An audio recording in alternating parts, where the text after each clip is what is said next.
I could feel the tremor in my fingertips long before I realized I was gripping the edge of my dining table.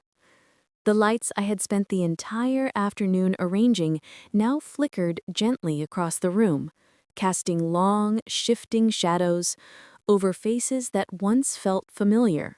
Faces that had smiled at me, comforted me, promised me things they had no intention of keeping. My husband's voice snapped through the tension like brittle glass. You knew? If this story touched your heart, friends, please like the video, share your thoughts in the comments, and subscribe for more touching stories. Thank you for being here. He stared at the man standing in our doorway, the man I had invited, though none of them understood why. The man whose arrival was the spark I'd been preparing for. 6 weeks of swallowing truths sharp enough to cut me from the inside. 6 weeks of forcing calm smiles, of pretending I didn't see the fractures in the life I had built. 6 weeks of letting them believe I was naive, blind, breakable. And now, here we were. "Yes, sweetheart," I said, my voice coated in a sweetness that felt nothing like kindness. "You asked me to handle things with maturity, and I have." Across the table, his ex, the woman he insisted we absolutely must include in our Christmas Eve celebration, went pale. Her perfectly manicured fingers flew to her lips as if she could somehow keep the truth from spilling out. She already knew who was standing behind me, and she knew exactly what that meant. The screaming hadn't started yet, but it was coming. I could feel it in the air, humming underneath the surface like a storm waiting to break. But this isn't where the story begins, not really. To understand why this night existed at all, you'd have to go back more than 3 months. Back when I still believed in the future my husband and I had woven together. Back when I thought love, our love, was something sacred. Back before the moment my world cracked open and everything familiar became foreign. It was October 15th. I remember because it was our 8th anniversary. 8 years with Marcus, the man I met in college, the man who promised me constellations and futures and children, the man who held my hand through a miscarriage I still have nightmares about, the man who used to look at me like I was the only thing in the room that mattered. I spent the whole day preparing. His favorite meal, his favorite wine, a dress the color of deep forest water because he once said it made my eyes look impossibly green. I lit candles in every corner of the house. I played our old playlist.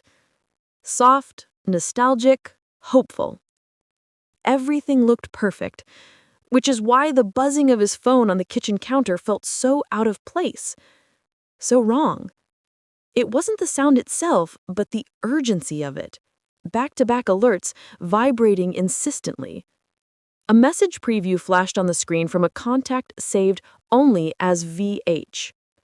"Last weekend was unforgettable. When can I see you again? Did you tell her yet?" My stomach dropped so violently, I thought the floor had given way beneath me. My hand reached for the phone before my mind even fully processed what I was seeing. And that was the beginning of the unraveling.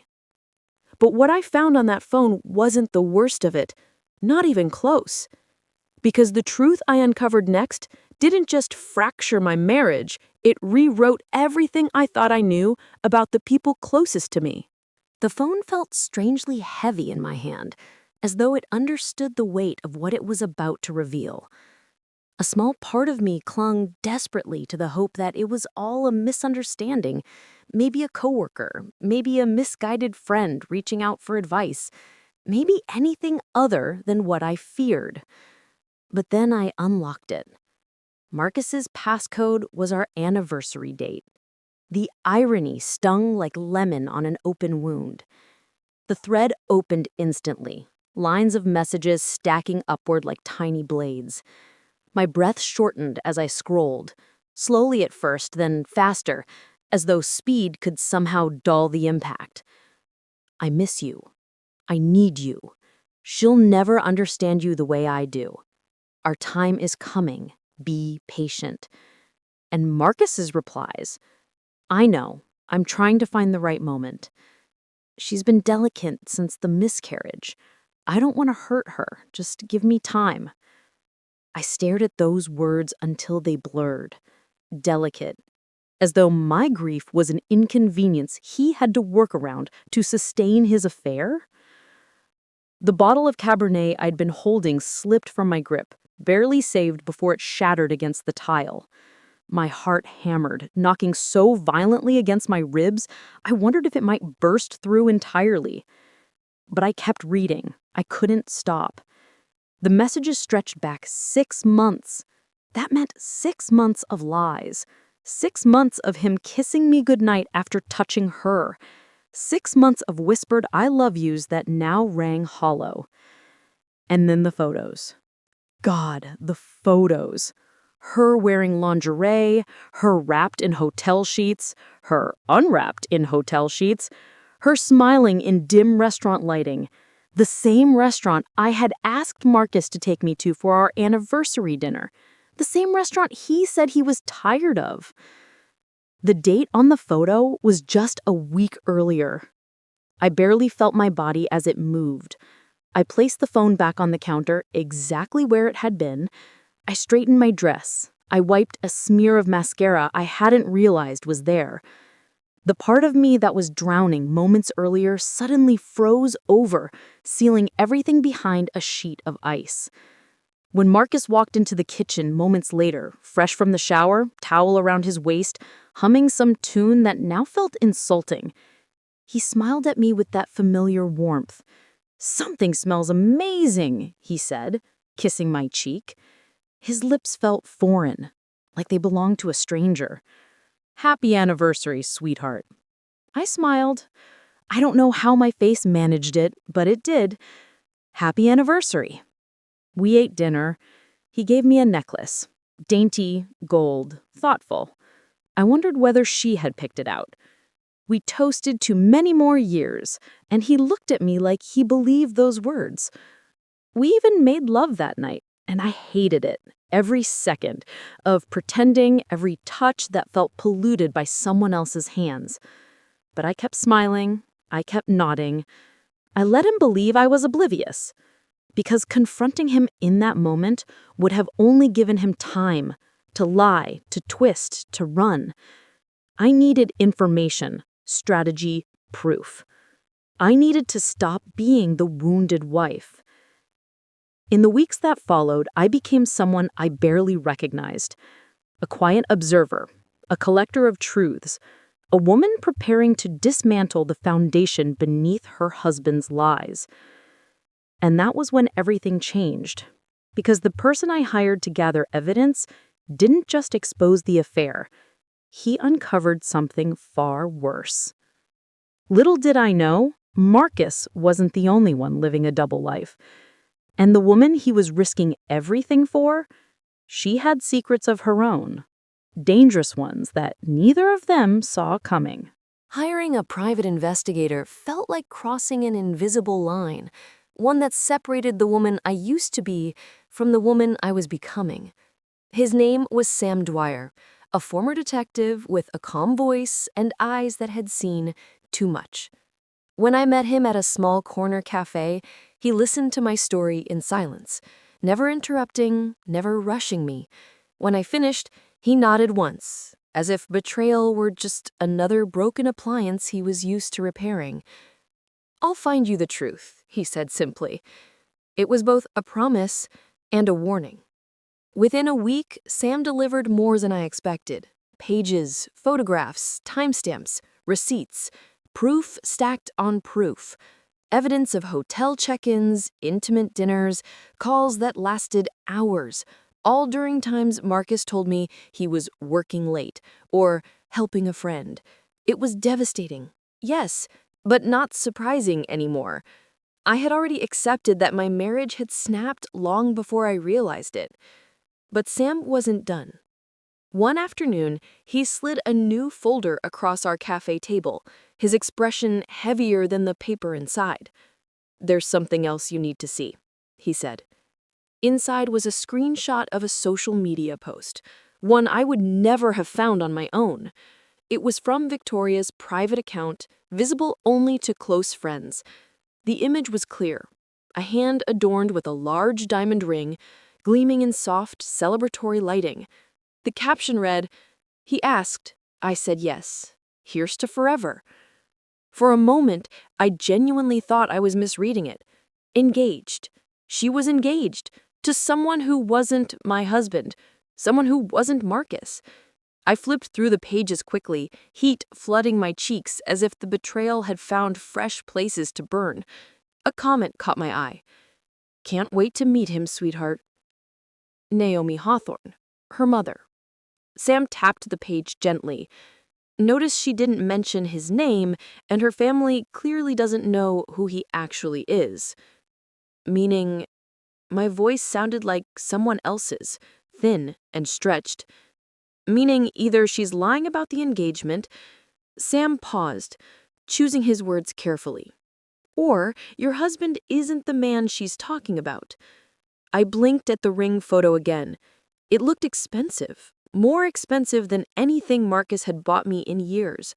And while my husband wasn't poor, he definitely didn't buy platinum band 3-carat diamonds without me noticing.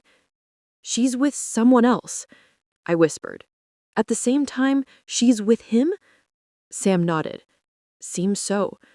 It felt absurd at first, comic even, like a twisted love triangle none of them realized they were part of. But as I turned another page, the absurdity faded into something colder, more calculated. Sam had included a background summary on Victoria, and what I read next made my jaw clench. Victoria Hawthorne wasn't just Marcus's old college flame. She was a licensed family counselor, specializing in couples navigating marital conflict. She had written articles on relationship ethics, taught workshops about rebuilding trust, and built a brand on her commitment to honesty. The hypocrisy was almost dizzying. She's made a career out of helping people hold their marriages together while she's tearing mine apart, I said through a tight laugh. Sam exhaled slowly. "There's more." I didn't think I could take another blow, but he continued anyway. "I tracked Marcus's movements the day of your second miscarriage, the day he said he left the hospital for an urgent work crisis." My stomach twisted. Sam slid a photo toward me. A timestamp in the corner read 2:47 p.m. The image showed Marcus and Victoria entering a hotel, laughing. The edges of my vision flickered. While I was losing our baby, he was with her. But even that wasn't the final betrayal, because once I learned who Victoria's mysterious fiancé really was and what she'd been hiding from him, the entire game changed. For days after receiving that final photo from Sam, I moved around my own house like a guest, quiet, observing, collecting details the way someone studies a crime scene, because that's what it felt like. My marriage was no longer a home. It was a place where something violent had happened, and I was still sweeping up the fragments. But even as grief clung to me like smoke, a sharper, more focused part of me began to wake up, a part I didn't recognize, a part that wasn't interested in tears or forgiveness or second chances, a part that wanted the truth, all of it. I started digging into Victoria's life the way she had been digging into my husband's. It wasn't difficult. People who preach transparency online tend to overshare. She posted her brunches, her gym check-ins, her books, her holiday decorations. She even posted motivational quotes about integrity at least twice a week. But the most interesting part was what she didn't post. Her fiancé, the one whose ring she'd flaunted. There were no photos of the two of them together, no name, no mention, just vague captions. My future. Counting down the days. Blessed. If I hadn't seen her private engagement post through Sam's methods, I would have thought she made the whole thing up. But she hadn't. and it didn't take long before I found the missing puzzle piece. One evening, while Marcus watched TV downstairs, I slipped into the home office with my laptop. Using a fake profile I'd created weeks earlier, I accessed a closed online forum for medical professionals, a place where doctors posted about their work and their lives. I found him there, Dr. Alex Ramos, pediatric surgeon.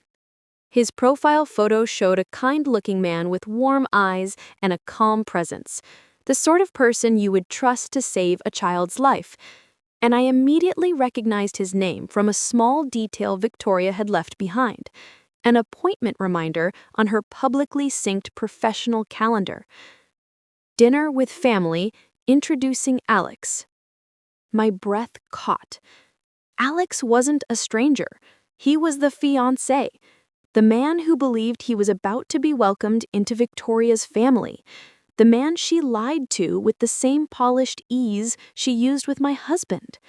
I opened more of his posts, pictures from work events, messages to friends about how Atlanta was growing on him, a photo of the Great Lakes with the caption, "The place where I asked the biggest question of my life." My stomach twisted. He had proposed to her in August, months before Marcus's affair escalated, meaning she had been engaged before Marcus even knew she was back in town, meaning she was juggling not 2 timelines, but 3, and both men thought they were her future.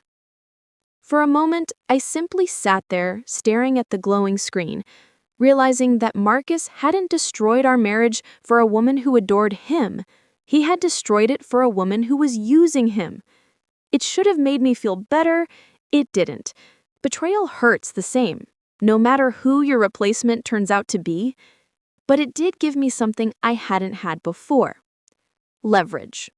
And a plan began to form. Slowly, meticulously, beautifully. A plan that would make them face each other and the truth they had been so comfortable hiding. A plan that needed one thing: Alex.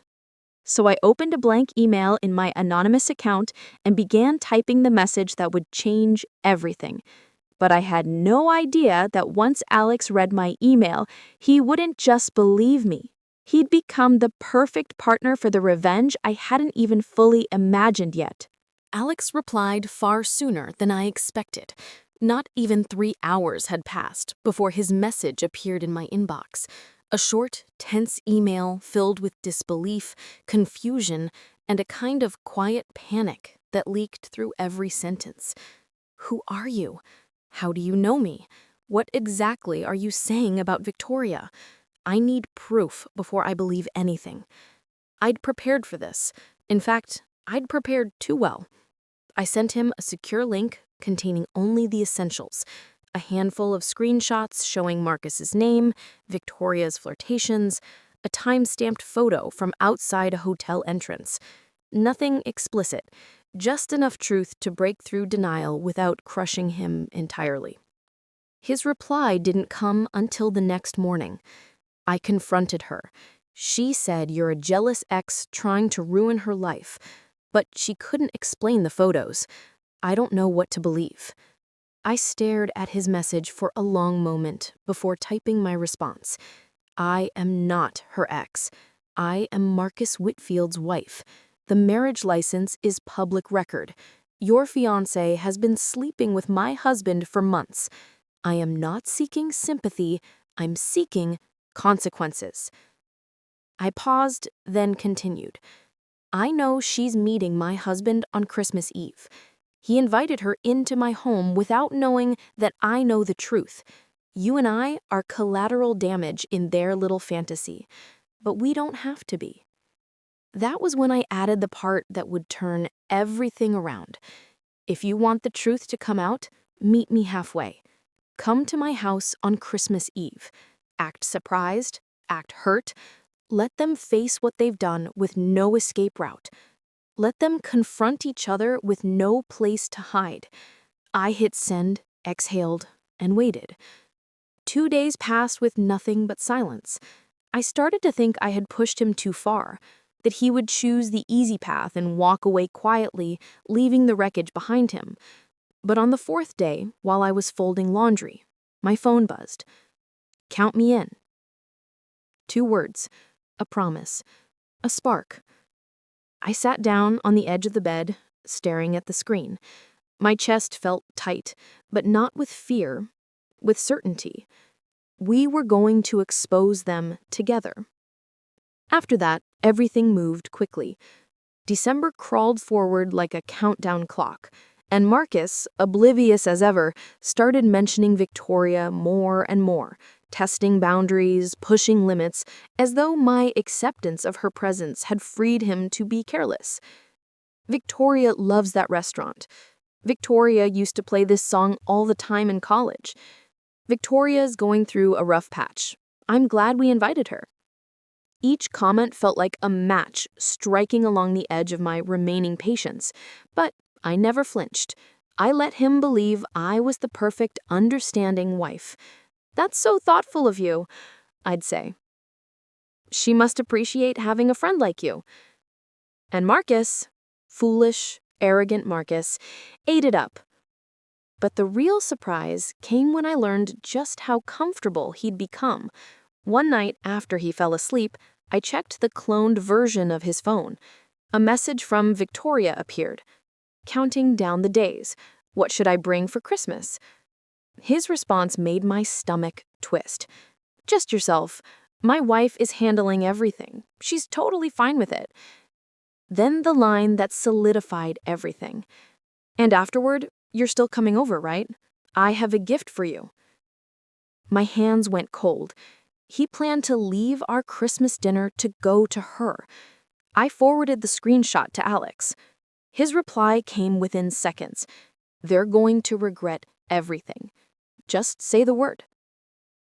And yet, even with Alex on board and Marcus blindly walking into his own destruction, I had no idea just how chaotic Christmas Eve would truly become. My sister, Lauren, always had a way of sensing when something in my life shifted, even when I tried to hide it. And during the weeks leading up to Christmas, she called more often than usual, checking in, asking questions I wasn't ready to answer. When I finally picked up one of her calls, her voice came through sharp with suspicion. "You sound off. What's going on?" "Nothing," I lied, smoothing my voice. "Just the usual holiday stress." Her tone said she didn't buy it, not for a second. "And Marcus, he's fine." Her silence spoke louder than any question. But then I brought up Christmas Eve, because Marcus had requested something different this year, and I needed Lauren in the room to witness it. So, I said, carefully, "The guest list has changed." "Changed how?" "Marcus invited someone who's spending the holidays alone." "That's kind," she said slowly. "Who?" "Victoria." The dead silence on the other end of the line stretched so long I had to check my phone to make sure the call hadn't dropped. "Victoria," she repeated, "as in his ex-Victoria?" "Yes." "And you're okay with this?" Lauren demanded. "Of course," I said. "Why wouldn't I be?" "I don't know, because you're a human woman and not a malfunctioning robot?" Her protectiveness warmed me, even as it tightened my throat. "Really, Lauren, I'm fine." "You're lying," she said bluntly. "And I swear on everything holy, if that woman does so much as blink at Marcus wrong, I'm calling her out." "Don't," I said quickly. "Let me handle it." She huffed. "I'm still watching her like a hawk." Noted. She had no idea how much I needed her to be there. Not because I wanted backup, because I wanted witnesses. As Christmas crept closer, the house filled with the sense of baking sugar and simmering spices, and the laughter of my niece and nephew when they arrived early. They ran through the hallways with joyful shrieks, grounding me in moments of normalcy. Emma flung her little arms around my neck. "Auntie, did you make the special chocolate cookies?" "I did," I whispered, hugging her tight. "Just for you." It soothed me in a way I hadn't expected. children have a way of reminding you what innocence feels like. Marcus, meanwhile, seemed almost buoyant. He helped my brother-in-law assemble a toy train track. He complimented Lauren's cooking. He kissed my cheek absent-mindedly as he passed behind me in the kitchen. He had no idea that he was walking toward a cliff he built himself.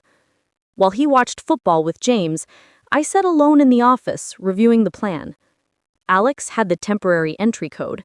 I checked the timing, rehearsed the sequence of events in my head like I was preparing for a stage performance. I even wrapped a gift for Marcus. Beautiful silver paper, velvet ribbon. But inside wasn't a gift at all, but something far more precise.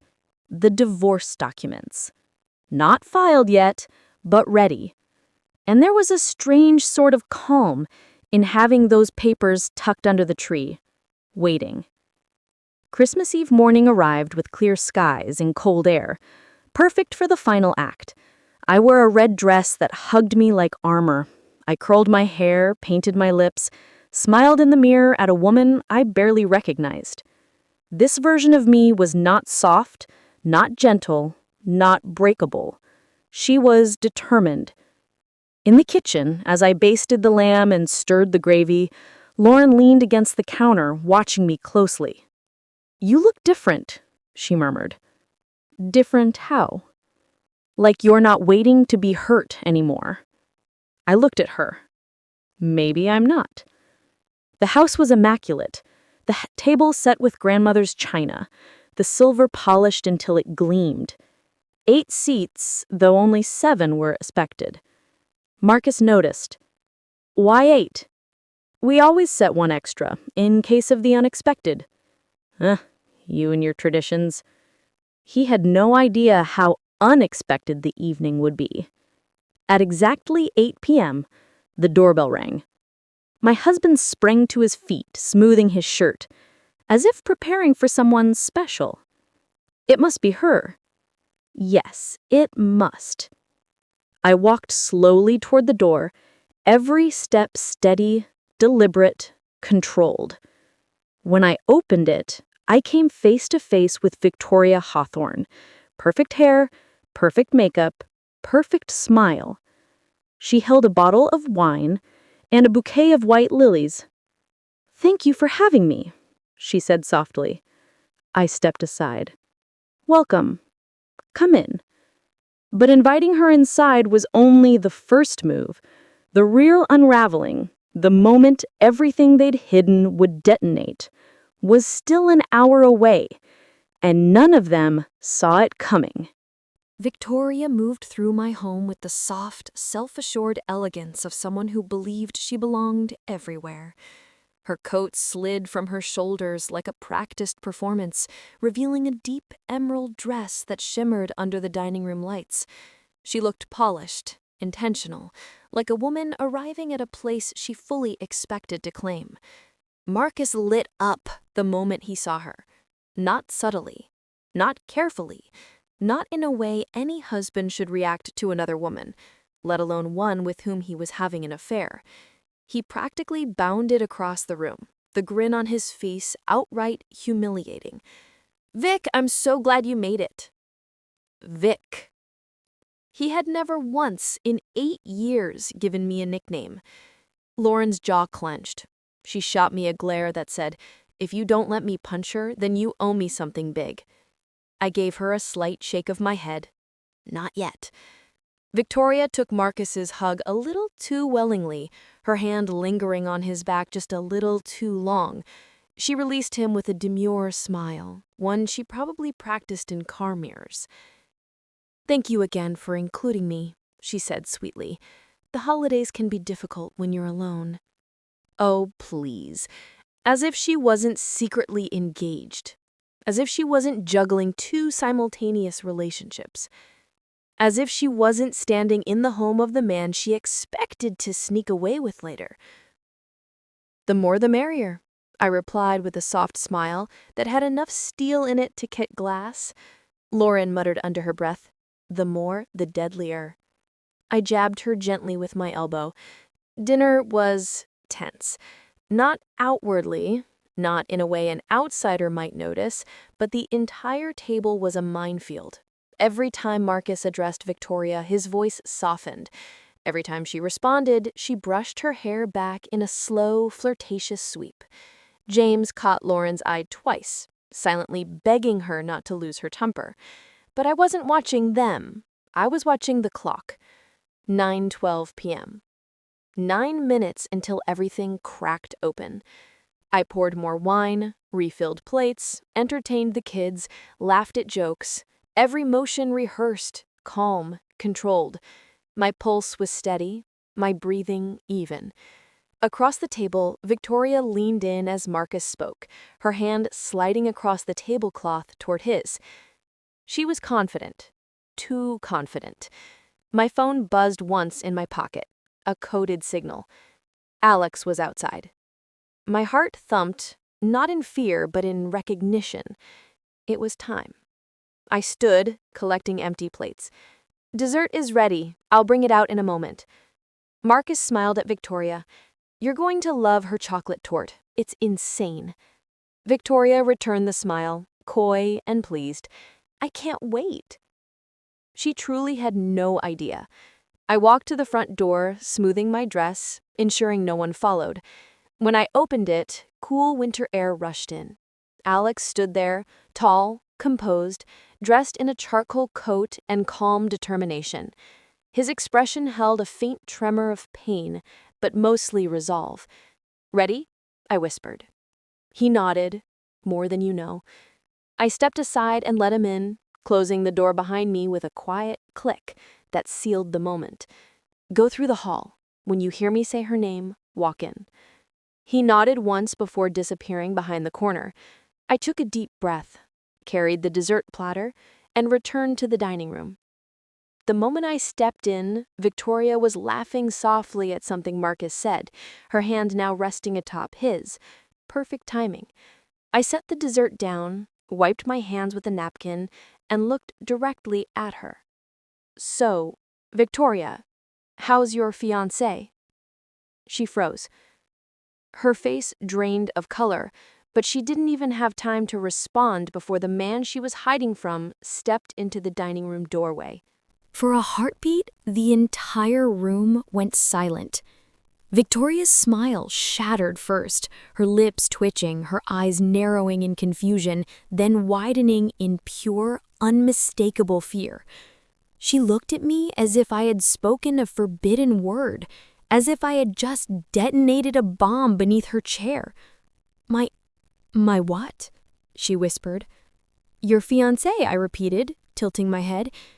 "Alex, the man who bought you that beautiful ring you posted online? The one you've been hiding from everyone in this room?" Marcus stiffened beside her. "What is she talking about?" he demanded, turning toward Victoria with an expression I had never seen on him before. Fear. Real fear.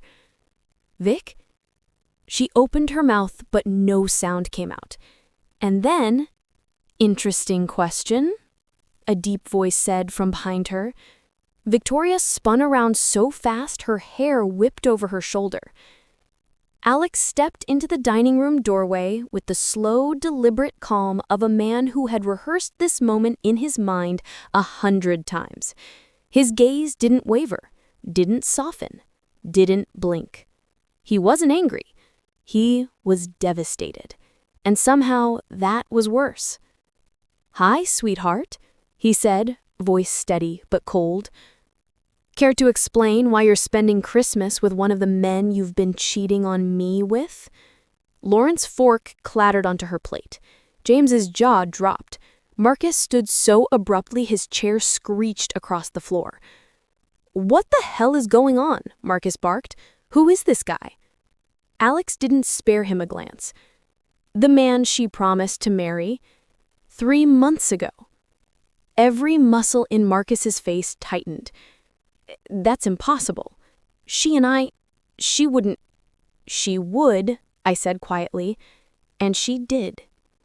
Victoria's breath hitched as panic drenched her expression. She looked at Marcus, then at Alex, then at me, like a trapped animal scanning for an exit that didn't exist. This isn't what it looks like," she stammered. "Oh, because it looks like you're sleeping with a married man while planning a wedding with me." "That's not fair," she blurted, voice cracking. "I was going to tell you both." "Both," I repeated, letting the word drip with contempt. "How generous." Marcus stared at her with wild disbelief. "You're engaged? To him? Are you insane?" Victoria turned on him with a sharp, trembling glare. "Don't you dare judge me. You're the one who told me you were leaving her." My husband paled. Lauren whispered, "Holy hell," under her breath. Marcus pointed wildly between us. I never said that. I never—" "You did," Victoria cried. "You said you loved me. You said we'd start over." Alex let out a bitter laugh. "So that's why she kept delaying the engagement party. She was waiting for you to blow up your marriage." "That's not true," she choked. I needed time to figure things out." "Figure out how to juggle two men?" Lauren snapped. Victoria's face twisted, desperate and cornered. "You don't understand. Marcus and we've known each other for years. We have history." "You also have a fiancé," I said flatly, "and you brought flowers to my house." Alex stepped forward, dropping something onto the table. A small black ring box. The engagement ring gleamed coldly under the chandelier, beautiful, expensive, and absolutely meaningless now. "This belongs to someone with integrity. That isn't you." Victoria gasped, covering her mouth as though she'd been slapped. I watched her crumble, the confident, calculated woman finally exposed. Marcus wasn't doing much better. His face had gone chalk white, his hands shook at his sides. He looked between Victoria, Alex, and me as though realizing he wasn't the victim in this story. He was one of the villains, and the walls were closing in. But the moment that truly broke the room came when Alex turned, not to Victoria, but to me. "Thank you," he said quietly. Marcus whipped toward me. You planned this?" I smiled. "I hosted it." But the night wasn't over yet, because Marcus still had one final lie to explain, and it was the one that would end our marriage for good. Marcus stared at me like he was seeing a ghost, like the woman standing in front of him wasn't the same wife he'd been lying to for months. "You set this up?"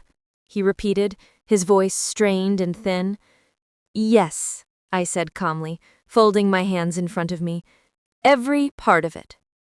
"You invited him?" Marcus pointed at Alex, as if Alex were some intruder instead of the man his mistress had promised a life to. "I did." "And you let her come here anyway?" "I did." "And you didn't think to tell me?" he snapped. I blinked slowly. "Why would I tell the man who's been cheating on me with a woman who's also cheating on someone else?" He opened and closed his mouth like he couldn't quite figure out how to respond to logic. Lauren leaned back in her chair, arms crossed, wholly unbothered. "This is better than Netflix," she muttered. Victoria looked like she was seconds away from fainting. "Marcus," she whispered, clinging to him now that Alex had pulled away.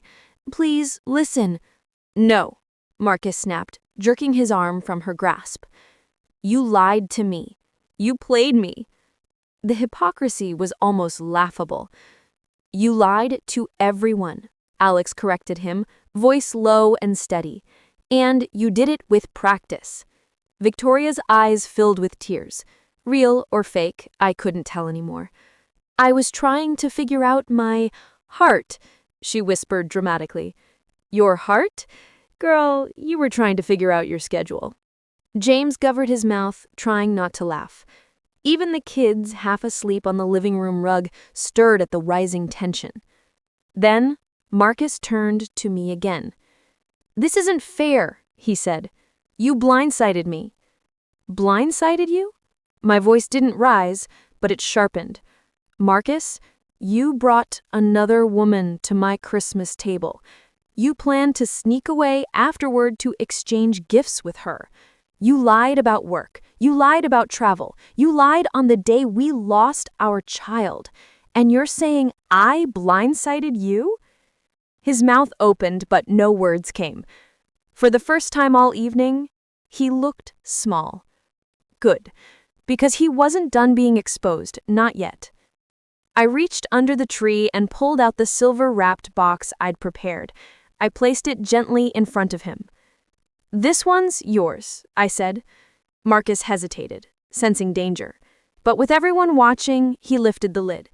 The divorce papers sat inside, pristine and undeniable. His face went slack. "You're divorcing me?" he whispered, as if he hadn't spent months earning exactly this moment. "Yes, but we can work this out. I was confused, okay? It was a mistake." "Which part? The lying? The cheating? The hotel rooms? The messages? Or the part where you told another woman you were leaving me?" Victoria flinched. Alex folded his arms. Lauren muttered, "Get him, sis." Marcus swallowed hard, panic rising. "I don't want a divorce." "Good thing is that you don't get to choose." Victoria reached for his arm again. "We can—" He yanked away. "Don't touch me." Even in his unraveling, Marcus still wanted someone to blame, someone to point to so he didn't have to face himself. He chose the wrong person. I said, "Look at me." He did. "This marriage ended the moment you chose her over us. I'm just signing the paperwork." Silence spread across the room like frost. Alex was the first to move. He stepped toward me and offered a small nod of respect. Quiet, shared understanding passing between us. "Good luck," he murmured. "You too." He walked out without looking back. Victoria chased after him, sobbing apologies that floated down the hallway. Marcus was left standing in the ruins he created. And I finally breathed. But ending my marriage wasn't the end of the story, because once the truth got out, Marcus and Victoria weren't the only ones who tried to pull me back into their chaos. If today's story touched your heart or kept you hooked, you can show your love by sending a super thanks. Your support helps me continue creating more powerful life stories for you. Thank you truly for always being so kind and supportive. I can't wait to read your thoughts about this story. On your screen right now, you'll find 2 new stories that I highly recommend, filled with emotions, twists, and lessons. And if you haven't already, make sure to subscribe for many more inspiring life stories. Until the next one, sending you love, respect, and gratitude. See you in the next story.